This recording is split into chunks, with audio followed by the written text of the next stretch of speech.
আসসালামু আলাইকুম বন্ধুরা, চলে আসলাম আবারও নতুন একটা রান্নার রেসিপি নিয়ে। খুব সহজে লতি রান্না করব আজকে, চিংড়ি মাছ দিয়ে, সেটা আপনাদের সাথে শেয়ার করব। অসাধারণ মজার রেসিপিটি আমার খুব প্রিয়, নিশ্চয় আপনাদেরও খুব পছন্দ হবে রান্নাটা। এখানে আমি টমেটো, পেঁয়াজ কুচি, ধনেপাতা কুচি, মরিচ কুচি নিয়েছি, লতি নিয়েছি, কেটে ধুয়ে নিয়েছি। এখানে মশলা নিয়েছি। এখন চুলায় একটা প্যান বসিয়ে দিব, পরিমাণ মতো তেল দিব। তেলটা গরম হয়ে যাওয়ার পর আমি পেঁয়াজ কুচিগুলো দিয়ে দিব।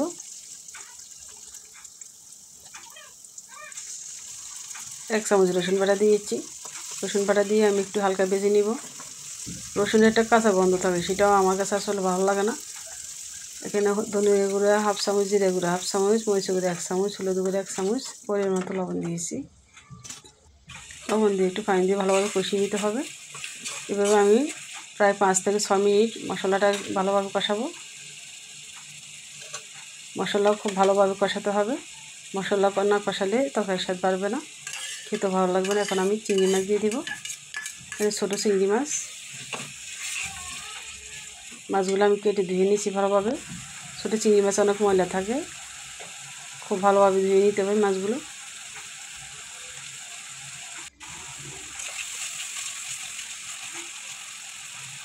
খুবই ভালোভাবে কষানো হয়ে গেছে। এখন আমি লতিগুলো দিয়ে দিব। মোটা লতি, এটা চিকন লতি না। আসলে লতি খেতে মন চাইলেও কাটা জ্বালায় খেতে পারি না। খুবই ভালো লাগে লতিটা। এই লতিটা আসলে সিদ্ধ হইতে সময় লাগবে একটু, চিকন লতি সিদ্ধ হইতে সময় লাগে না। তো লতিগুলো আমি মাঝখান দিয়ে কেটে নিয়ে নিই, আস্তা করে রেখেছি। এখানে একটা ঢাকনা দিয়ে রেখে দিব কষানোর জন্য। ফিরে আসবো কিছুক্ষণ পর। তো লতি আমি 4-5 মিনিট অফ ক্যামেরাতে কষিয়ে নিয়েছি। এখন ঢাকনা খুলে নেড়ে দিতে হবে, খুবই ভালোভাবে নেড়ে দিতে হবে। লতির থেকে পানি বের হয়ে গেছে। তো এই পানিতে কষানো হয়ে যাবে। এখানে কষানোর জন্য এক্সট্রা কোনো পানি দেওয়া লাগবে না। আমার প্রিয় বন্ধুরা, লতি আর চিংড়ি মাছ দিয়ে খেতে অসাধারণ মজা। কে কে পছন্দ করেন আমার মতো? আসলে এখানে আমি 250 গ্রাম লতি নিয়েছি, বেশি নিয়ে কারণ কাটতে অনেক ঝামেলা লতি। তো এখানে ছোটো মগ না, সরি, এটা কাপ, মিডিয়াম সাইজ কাপের আমি 3 মগ পানি দিয়েছি। এখন 1 পিস লেবু চিপে দিব, কারণ অনেক সময় লতির থেকে অনেকে গলা ধরে। তো ওই লেবু দিয়ে দিলে গলা ধরবে না, গলার চুলকায়, অনেকে চুলকায় লতি খাওয়ার পরে। তো আমি লেবুটা দিয়ে দিয়েছি। এটা অপশনাল, এবার চালিয়ে দিতে পারেন, নাও দিতে পারেন। আমার কাছে মনে হয়েছে দিলে ভালো হবে, এই জন্য আমি দিয়েছি। এখন ঢাকনা দিয়ে রেখে দেবো, ফিরে আসবো কিছুক্ষণ পর।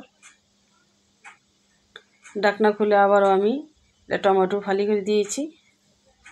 লতির সাথে টমেটো দিলে খেতে খুব ভালো লাগে। অনেকে টমেটো পছন্দ করেন না লতির সাথে খেতে, তাহলে আপনারা না দিতে পারেন। তো বলক চলে আসছে, আমি আরও কিছুক্ষণ এভাবে রান্না করে নিব।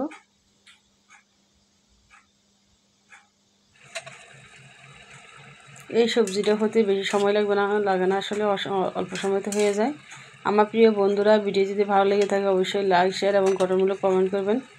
সবাইকে সাপোর্ট করবেন। একটা ভিডিও বানাই আমরা অনেক আশায়, অনেক কষ্ট করে বানাই। তা আপনাদের কাছে যদি ভালো লেগে থাকে অবশ্যই সাবস্ক্রাইব করে রাখবেন। হয়ে গেছে, এখন আমি ধনিয়া পাতা দিয়ে দিব। ধনিয়া পাতা দিয়ে কিছুক্ষণ রান্না করে নিব। লতি রান্না করা একদম সহজ, খুব সহজ রেসিপি আমি আমার পেজে ছাড়ি। আপনারা চাইলে যে কোনো ভিডিও দেখতে পারেন। আমার পেজে অনেক ভর্তা ভিডিও আছে। তো হয়ে গেছে, হয়ে যাওয়ার পর আমি নামিয়ে ফেলেছি। দেখেন কত সুন্দর একটা কালার এসেছে। শুধু লতি আর চিংড়ি মাছ, এখানে কোনো আলু দেওয়া হয়নি।